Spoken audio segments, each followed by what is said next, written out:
தமிழ்நாடு 37, தமிழ்நாடு எங்கும் பாதுகாக்கப்பட்ட குடிநீர் வழங்கும் வகையில் 87 குடிநீர் திட்டங்கள் 15,591 கோடி ரூபாய் மதிப்பீட்டில் நிறைவேற்றப்பட்டு 1,65,00,000 மக்கள் பயனடைந்து வருகின்றனர். சென்னை பெருநகர் குடிநீர் வழங்கல் வாரியத்தின் சார்பில் கடந்த 43 ஆண்டுகளில் முதல் முறையாக நாளொன்றுக்கு சராசரி 1000 மில்லியன் லிட்டர் குடிநீர் 2021 ஆண்டு அக்டோபர் மாதம் முதல் விநியோகிக்கப்பட்டு வருகிறது.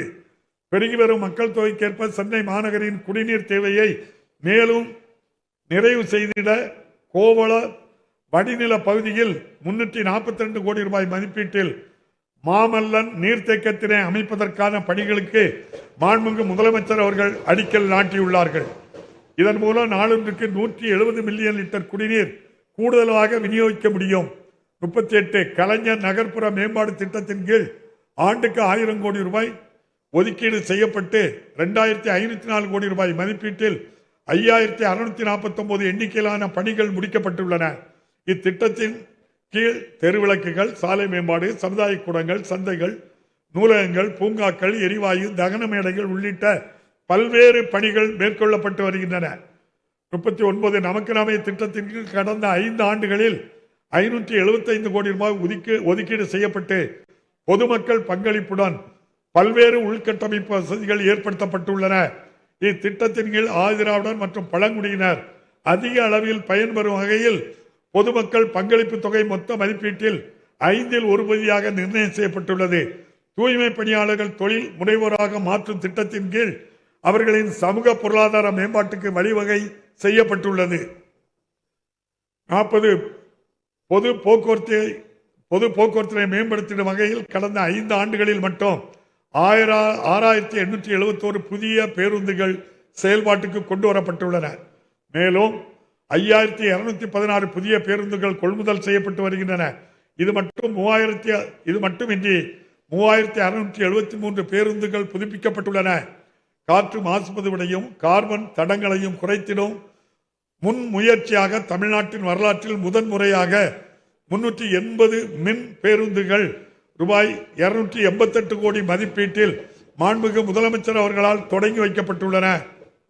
41 சமூக நீதி நோக்குடன் மக்கள் நல நாடும் அரசாக செயல்பட்டு வரும் தமிழ்நாடு அரசு மக்களின் நல்வாழ்வை உறுதிப்படுத்துவதில் சிறப்பு கவனம் செலுத்தி வருகிறது.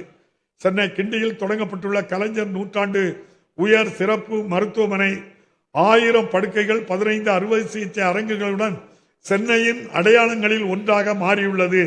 மேலும் காஞ்சிபுரம் மாவட்டம் காரப்பேட்டையில் உள்ள அறிஞர் அண்ணா நினைவு புற்றுநோய் மருத்துவமனையானது 750 படுக்கை வசதிகளுடன் 6.66 லட்சம் சதுரடி பரப்பளவில் ஒரு ஒப்புயர்வு மையமாக செயல்படுத்தப்பட்டு வருகின்றது.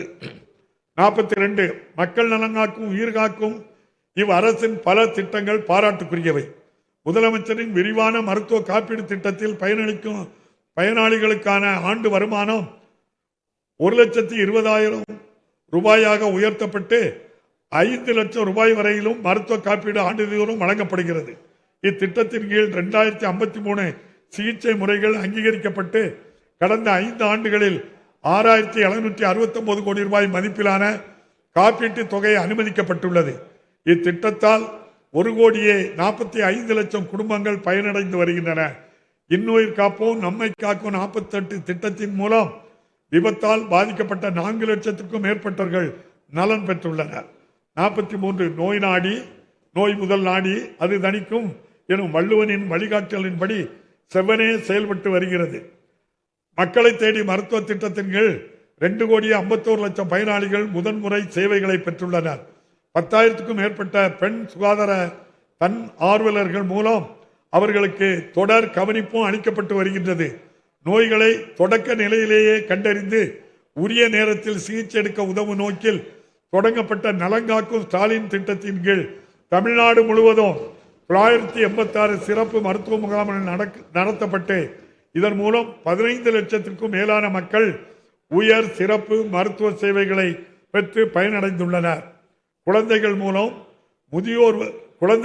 முதல் முதியோர் வரை அனைவரின் வாழ்க்கை தரத்தினையும் மேம்படுத்தி கடைகோடி தமிழரின் முகங்களிலும் புன்னகையை மலரச் செய்திடும் நோக்கில் சமத்துவ சமூக நீதி கொள்கைகளை கடைபிடித்து வரும் நமது அரசு மாற்றுத்திறனாளிகளின் நலன் காத்திட பல்வேறு புரட்சிகரமான திட்டங்களை தீட்டி செயல்படுத்தி வருகிறது. 45 மாற்றுத்திறன் கொண்டோரை மாற்றுத்திறனாளி என்னும் கண்ணியமான சொல்லால் குறிப்பிட வேண்டும் என்பதை அறிவுறுத்தியதுடன் மாற்றுத்திறனாளிகளுக்கான பல்வேறு நலத்திட்டங்களை அறிமுகப்படுத்திய முத்தமிழறிஞர் கலைஞரின் வழியில் நடைபோடும் இந்த அரசு மாற்று திறன் கொண்டோரின் குறைபாடுகளை தொடக்க நிலையிலேயே கண்டறிந்து உரிய சிகிச்சை மற்றும் திறன் பயிற்சி அளிப்பதன் மூலம் அவர்கள் வாழ்வாதாரத்தை மேம்படுத்தும் நோக்கத்துடன் மாற்றுத்திறனாளிகள் உரிமைகள் திட்டத்தினை தமிழ்நாடு ரைட் செயல்படுத்தி வருகிறது. மாற்றுத்திறனாளிகளுக்கு சுயதொழில் தொடங்க கடனுதவி வழங்கப்படுகிறது. முதுகு தண்டுவடம் பாதிக்கப்பட்டவர்கள், அறிவுசார் குறைபாடு உடையோர், மனநலம் பாதிக்கப்பட்டவர்கள் ஆகியோருக்காக சிறப்பு இல்லங்கள் செயல்பட்டு வருகின்றன. 46 மாற்றுத்திறனாளிகள் வாழ்வில் மகுடம் சூட்டும் வகையில் தமிழ்நாட்டின் உள்ளாட்சி அமைப்புகளில் மாற்றுத்திறனாளிகளுக்கு நியமன முறையில் உறுப்பினராக்கும் வகையில் இந்த அரசு சட்ட திருத்தம் மேற்கொண்டுள்ளது. இதன் மூலம் 3631 மாற்றுத்திறனாளிகள் ஊரக மற்றும் நகர்ப்புற உள்ளாட்சி அமைப்புகளில் உறுப்பினர்களாகி தமிழ்நாட்டின் வளர்ச்சியை வடிவமைத்திடும் அரிய வாய்ப்பை பெற்றுள்ளனர். எல்லோருக்கும் எல்லாம் என்பதே இந்த அரசின் உயிர் நாடி என்பதை இந்நடவடிக்கை அழுத்தம் திருத்தமாக வெளிப்படுத்தியுள்ளது. மாற்றுத்திறனாளிகளுக்கான மாதாந்திர உதவித் தொகையினை இந்த அரசு 1000 ரூபாயில் இருந்து 1500 ரூபாயாக அதிகரித்துள்ளது. இதன் மூலம் 5,88,000 மாற்றுத்திறனாளிகள் பயனடைந்து வருகின்றனர். மேலும் கடுமையாக பாதிக்கப்பட்ட மாற்றுத்திறனாளிகளின் மாதாந்திர பராமரிப்பு தொகையினை 1500 ரூபாயில் இருந்து 2000 ரூபாயாக நமது அரசு உயர்த்தியுள்ளது.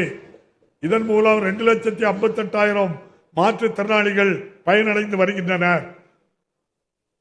47 தொழில்துறையில் கடந்த 5 ஆண்டுகளில் சுமார் 12,16,000 கோடி ரூபாய்க்கும் மேலான முதலீடுகள் ஈர்க்கப்பட்டு மாநிலமெங்கும் தொழில் திட்டங்கள் செயல்படுத்தப்பட்டு வருகின்றன. பல்வேறு முன்னணி தொழில் நிறுவனங்களுடன் இதுவரை 1176 புரிந்துணர்வு ஒப்பந்தங்கள் மேற்கொள்ளப்பட்டுள்ளன. இதனால் உருவாக்கப்படும் வேலை வாய்ப்புகளின் எண்ணிக்கை சுமார் 36 லட்சம். 2025 ஆண்டில் மட்டும் 14.65 பில்லியன் அமெரிக்க டாலர் மதிப்பிலான மின்னணுவியல் பொருட்கள் தமிழ்நாட்டிலிருந்து ஏற்றுமதி செய்யப்பட்டுள்ளன. தேசிய அளவிலான மின்னணுவியல் ஏற்றுமதியில் தமிழ்நாட்டில் பங்கு 41.2% உயர்ந்து சாதனை படைத்துள்ளது. 48 முத்தமிழறிஞர் கலைஞர் அவர்களின் தொலைநோக்கு பார்வையில் சென்னையில் கடந்த 2000 ஆண்டு நிறுவப்பட்ட டைட்டல் பூங்கா தகவல் தொழில்நுட்ப துறையில் தமிழ்நாட்டிற்கான உயரிய இடத்தை உறுதி செய்தது. அதே வழியில் இந்த அரசு திருவள்ளூர் மாவட்டம் பட்டாபிராமில் ஒரு டைட்டல் பூங்காவையும், தஞ்சாவூர், சேலம், விழுப்புரம், தூத்துக்குடி, வேலூர், திருப்பூர் ஆகிய இடங்களில் மினி டைட்டல் பூங்காக்களையும் நிறுவியுள்ளது. மேலும் மதுரை, திருச்சி, ஓசூர், காரைக்குடி, விருதுநகர், திருநெல்வேலி, கன்னியாகுமரி, ஈரோடு, நாமக்கல், திருவண்ணாமலை, கரூர், உதகமண்டலம், நாகப்பட்டினம் மற்றும் புதுக்கோட்டை ஆகிய இடங்களில் புதிய டைட்டில் மற்றும் மினி டைட்டில் பூங்காக்கள் நிறுவப்பட உள்ளன. இதன் மூலம் தமிழ்நாடு முழுவதும் இத்தொழில் பரவி நம் மாநிலம் சமச்சீரான வளர்ச்சியை எட்டும் நிலை உருவாகியுள்ளது. 49 சென்னையில் 83 கோடி ரூபாய் மதிப்பீட்டில் நிதிநுட்ப நகரம் பின்டெக் சிட்டி ஒன்று உருவாக்கப்பட்டு வருகிறது. தொழில்துறையை ஊக்குவிக்கும் வகையில் தமிழ்நாடு ஆராய்ச்சி மற்றும் மேம்பாட்டு கொள்கை, தமிழ்நாடு காலனி மற்றும் தோல் பொருட்கள் கொள்கை என 18 புதிய துறைசார் கொள்கைகளை இந்த அரசு வெளியிட்டுள்ளது. 50 தமிழ்நாட்டில் சுமார் 40 லட்சம் குறு, சிறு மற்றும் நடுத்தர தொழில் நிறுவனங்கள் செயல்பட்டு வருகின்றன. இவை மாநிலத்தின் மொத்த தொழிற்சாலை உற்பத்தியில் மிக முக்கிய பங்கினை வகிக்கின்றன. தமிழ்நாடு வர்த்தக வரவுகள் தள்ளுபடி முறை என்னும் திட்டம், கலைஞர் கைவினை திட்டம் உள்ளிட்ட பல்வேறு திட்டங்கள் மூலம் குறு, சிறு, நடுத்தர தொழில்களை ஊக்குவிக்கும் பல்வேறு நடவடிக்கைகள் மேற்கொள்ளப்பட்டுள்ளன. தமிழ்நாடு புத்தொழில் மற்றும் புத்தாக்க கொள்கையும் வெளியிடப்பட்டுள்ளது. உலக புத்தொழில் மாநாடு, தொழிற்பயிற்சி மற்றும் முகாம்கள் என பல முன்னெடுப்பு நடவடிக்கைகள் மேற்கொள்ளப்படுகின்றன. 51 தமிழ்நாட்டில் உயர்ந்து வரும் மின் தேவையை நிறைவு செய்துள்ள நோக்கில் உடன்குடி மற்றும் எண்ணூர் அனல் மின் நிலையங்களில் 2640 மெகாவாட் மின் உற்பத்தி திறன் கொண்ட புதிய அலகுகள் அமைக்கும் பணிகள் நிறைவு பெறும் தருவாயில் உள்ளன.